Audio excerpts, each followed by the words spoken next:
This season was statistically the worst of Seager's career.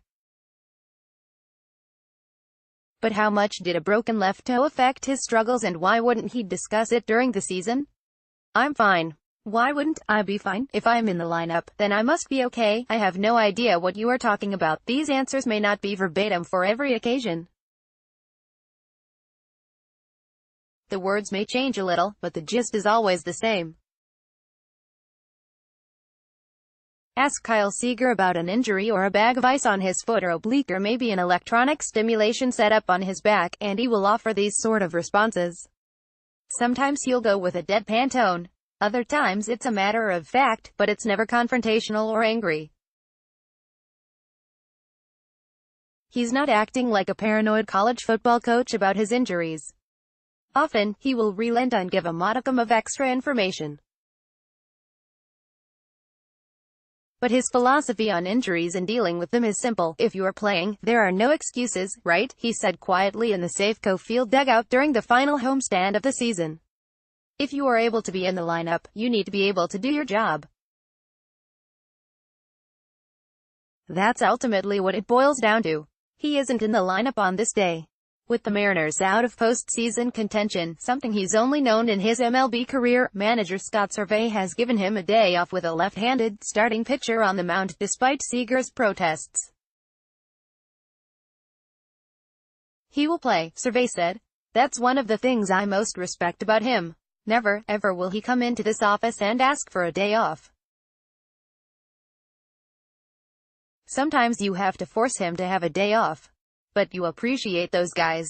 The 2018 season is a handful of days away from ending. Seager is willing to talk about his season as a whole. It isn't an enjoyable conversation, but he understands that people demand answers for his failures. By most statistical measures, this is the least productive season of his career. After struggling in 2017, it somehow got worse in 2018.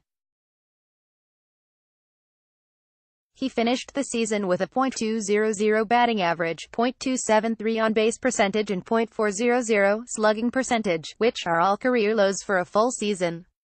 He did have 36 doubles, 22 homers, and 78 runs batted in, numbers which some players would love. But Seager is nonplussed. "It's disappointing not doing the things that I wanted to be able to do," he said. "I would certainly have liked to have hit better and done all that stuff better. I don't feel like I helped the team as much as I should have." And when Robinson Cano was suspended and the Mariners' offense and record started to slide in July and August with the A's on their heels in the standings, Seager couldn't help stop it or reverse it. He hit .200 with a .588 on base plus slugging percentage, 11 doubles, 5 homers, and 23 RBI over those 2 months. "You try to keep it even keel and you try to do all that stuff," Seager said. "But it's hard to do in the moment.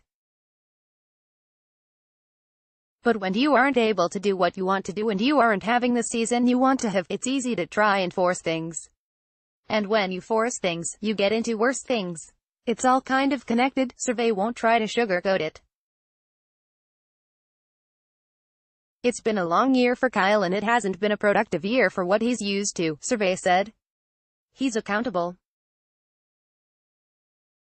He understands that he's a big part of this team and he didn't have the year he wanted to have. There are reasons why he struggled this season, whether Seager will openly admit to them or not, specifically health. He's been playing hurt since breaking his left big toe June 27 at Camden Yards. I swung and missed on a high fastball and I felt something weird on my toe," he said. "And I don't remember what happened in the rest of the at-bat, but I remember going back underneath and my toe was killing me. I thought this was weird. Didn't do anything. I didn't foul a ball off of it. The trainers looked at it during the game. They said it could be a sprain or it could be a lot of different things." X-rays revealed an avulsion fracture in his toe, where a tendon or ligament pulled off a piece of the bone. Seager was out of the starting lineup the next day, but still pinch hit late in the game. He started the next 23 games before paternity leave kept him out 3 days. Injury has never healed. He has played with it, refusing to go on the disabled list. It's definitely been a different year for me from that perspective, he said. We knew that when I broke it that it would be one of those things that wasn't going to go away.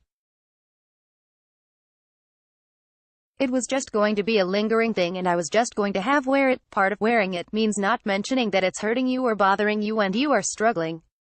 Others will discuss it. After the toe injury happened, there was a significant decline in what he was doing, survey said.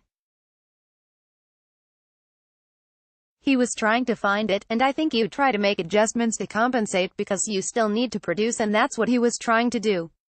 It just didn't work out. His hitting coach, Edgar Martinez, won't avoid the subject. He's never been a guy that complains, Martinez said. He plays when he's hurt and having pain. He just goes through it. But it's one thing to have pain in a different part of your body and play, but when you have pain in your leg, especially in that back foot, it can be very difficult to swing. The legs are the foundation of the swing. When the back leg isn't well, you can't complete the swing the proper way. You can't stay behind and drive the ball or make a powerful swing. So did the toe affect your swing? Seager looks out at the field and begins to say something before stopping. With a look that says, yes, he reluctantly nods. An opposing scout mentioned that Seager had lost his identity as a hitter in 2018. He scoffs at the notion. It's an identity that was taken from him. I know what I am and I know what I want to be, he said. But I wasn't getting into the positions I wanted to get into this year.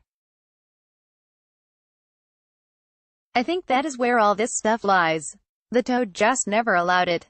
If you look at his swing in the games after the injury, the back foot stays flat on the ground, perpendicular to the plate when he swings instead of rotating and serving as base for the leg drive.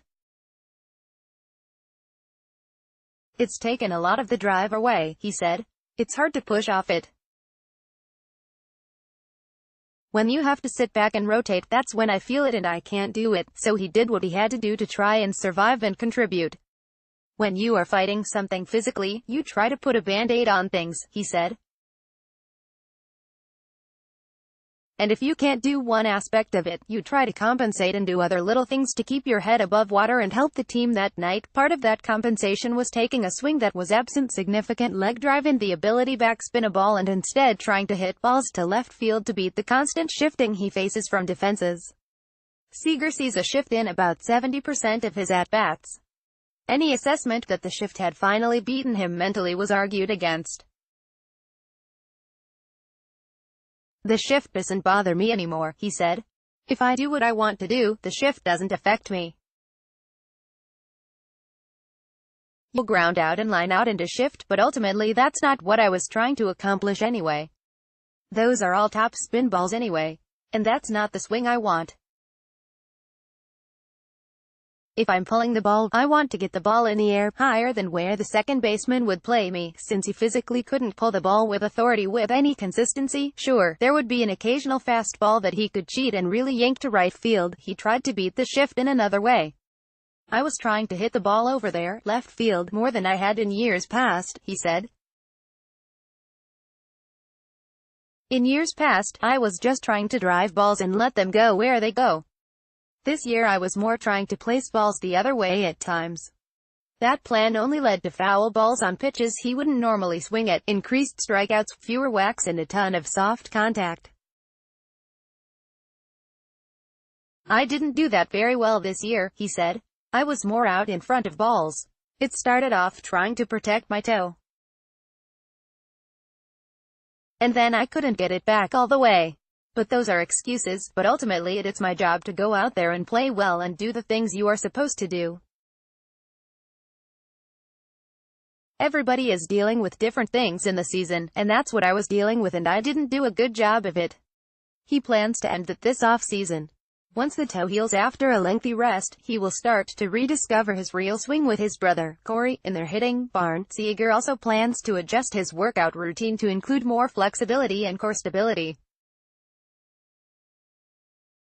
I just want to get in there and get healthy and get back to that and get into the positions that I want to, he said. The memories of this season will provide plenty of motivation. That doesn't go away, he said. It's always a part of it, good or bad. I will write down things through the course of the season that I felt were good. And I will write down things that were bad. I write things that physically went wrong with me.